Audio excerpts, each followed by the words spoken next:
자, 시청자 여러분들 반갑습니다. 얼음사이다입니다. 저는 오늘 여러분 두 개의 다른 사건을 여러분들에게 보여드리면서 그 두 가지 사건을 다루는 문재인 정부의 온도 차이에 대해서 한번 말씀을 드리겠습니다. 자, 지금 네이버 실시간 검색어에는 헝가리 유람선 침몰이라고 하는 이름이 실시간 검색어 1위에 올라와 있습니다. 내용인즉 헝가리 다뉴브강에서 유람선이 침몰하는 바람에 한국인 관광객 7명이 사망하시는 사고가 벌어졌다고 합니다. 당연히 매우 안타까운 사건이죠. 그런데 여러분들 저는 불길한 예측이 와가지고 느낌이 딱 와서 문재인이라는 이름을 네이버에다가 검색을 해봤습니다. 무슨 말인지 한번 잘 따라와 보세요. 저는 바로 느낌이 오더라고요. 저 기사를 보자마자. 자, 아니나 다를까 문재인 씨는 빛의 속도로 정부 공식 성명을 내고 가용 자원을 총동원해가지고 만전을 다해서 구조 작업에 임하라라며 엄포를 놓고 있었습니다. 자, 물론 여러분들 여기까지는 대통령이 맞는 말 한 건데 뭐가 문제냐라고 여러분들이 나한테 물어보실 수 있습니다. 그죠? 맞는 말이에요. 대통령께서 좋은 말씀을 하신 거 맞습니다.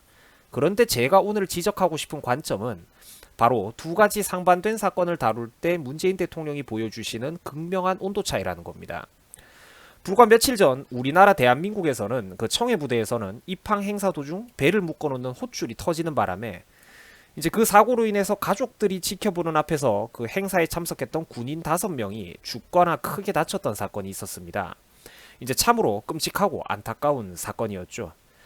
그런데 문재인 대통령은 알다시피 청해부대 헛줄 사망사고 해군 연결식에 끝내 참석하지를 않았습니다. 불참을 하셨어요.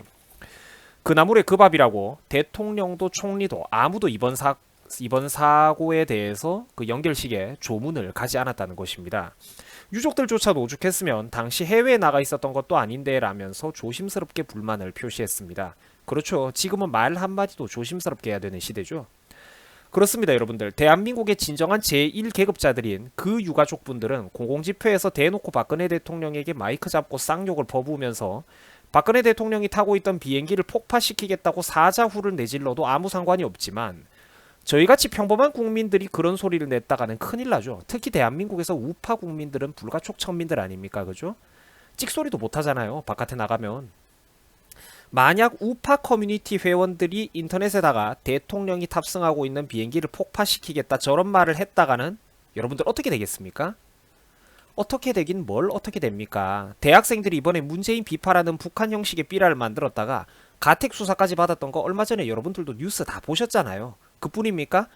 최근 또다시 그 마블 코믹스의 유명한 악당인 그 타노스의 얼굴을 문재인 대통령과 합성했던 문노스 합성 사진 삐라만으로도 또다시 경찰 수사가 진행되고 있다는 기사들 여러분들 보셨을 겁니다. 못 믿겠으면 네이버에다가 지금 직접 문노스 수사라고 검색을 한번 해보시기 바랍니다.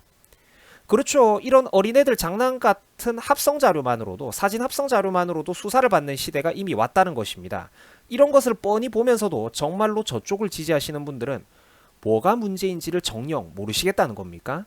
지금 대한민국에서는 이미 좌파 독재가 벌어지고 있다는 것입니다.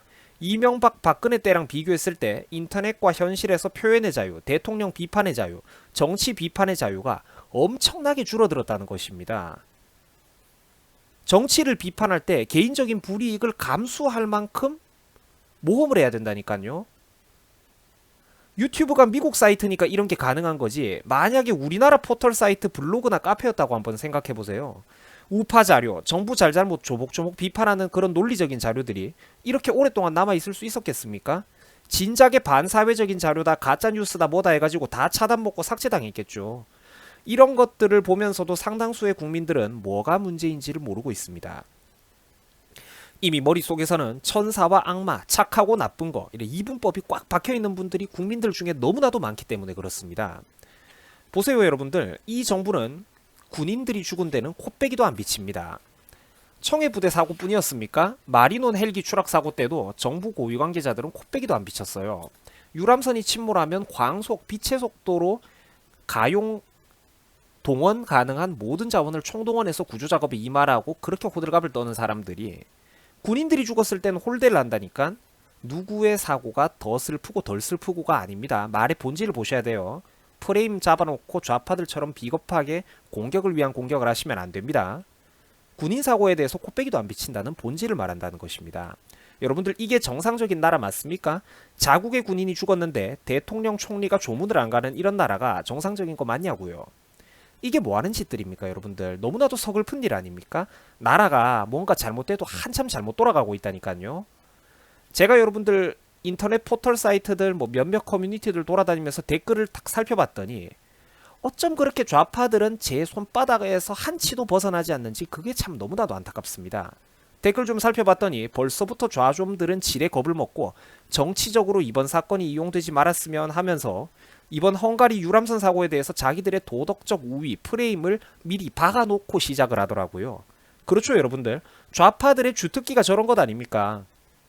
논리로는 안 되니까 감성과 프레임, 선과 악으로 상대방을 매도하고 낙이 찍어놓고 자기들은 선량하다면서 정신승리하는 거. 그러나 여러분들 당연한 거죠. 정치적인 이용을 하자는 것이 감히 아니고 두 사건의 차이와 본질에 대해서 말을 하는 겁니다.